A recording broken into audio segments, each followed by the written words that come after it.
we are going to discuss Faraday's law of electromagnetic induction. Let us take a simple coil. Let us connect one battery across it. Hence, there is a magnetic field surround it. Let us take another coil connected across a galvanometer as shown here in the figure. Now, we will hold the second coil nearer to the first coil. More specifically to say, hold the second coil under influence of magnetic field of first coil. Now, we can observe that there is no voltage appeared across the second coil. There will be no deflection in the pointer of the galvanometer. Although at that condition, there is magnetic flux linkage in the second coil from first coil, but no voltage induced in the second coil. Now, we move the second coil inside the influence of magnetic field of first coil.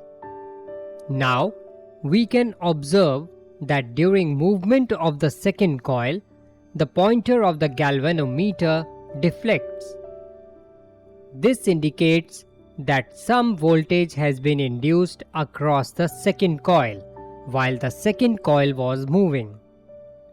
Now, let us move the first coil keeping the second coil stationary at its place.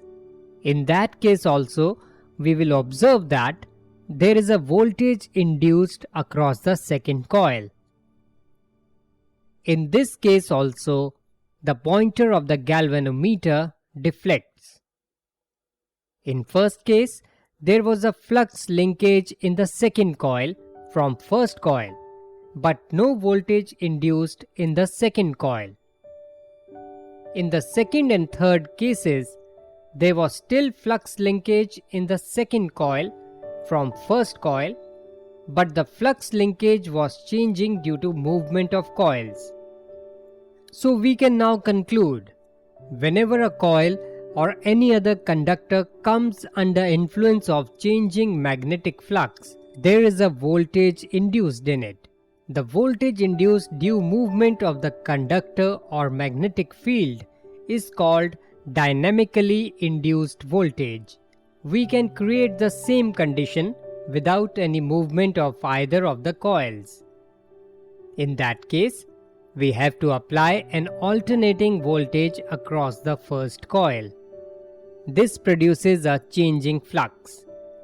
This changing flux will link the second coil, and for some reason, there will be an induced voltage across the second coil. In that case, both conductor and magnetic field are physically stationary. The induced voltage in this case is called statically induced voltage. In all events, when there is a changing flux linkage, a voltage is induced. This phenomena was first observed by Michael Faraday, and he stated as a law called Faraday's first law of electromagnetic induction. Faraday's first law says, when a conductor links with a changing magnetic flux, there is a voltage induced in it. Now, we will move the second coil faster inside the influence of magnetic field of first coil. We will see that during faster movement of the second coil, there is more deflection of pointer of the galvanometer connected to it. Same thing happens if instead of second coil, we move the first coil faster. So, when relative motion between magnetic field and conductor increases, the induced voltage across the conductor is also increased. The increase of relative motion between magnetic field and conductor means increase in rate of change of flux linkage with respect to time. Michael Faraday stated that in his second law of electromagnetic induction.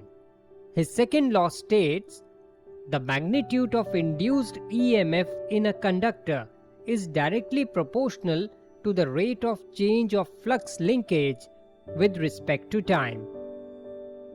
If we observe the pointer movement of galvanometer during movement of the second coil or first coil, we will find that the movement of the pointer in one direction when both coils come closer and the movement of the pointer in opposite direction when both coils go away from each other. When the coils come closer, there is an increasing rate of flux linkage, and when the coils go away from each other, there is a decreasing rate of flux linkage.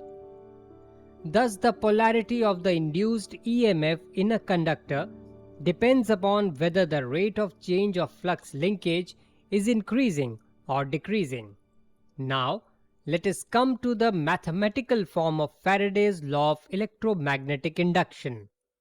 If there is n turns in second coil and rate of change of flux linkage with respect to time in second coil is d phi dt, then the induced EMF in the second coil is E equals to minus n d phi dt. Here, two things to remember. 1. Constant of proportionality is 1.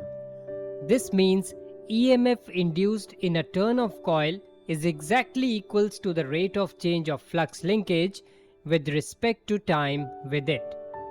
2. There should be a minus sign in the left hand side of the equation.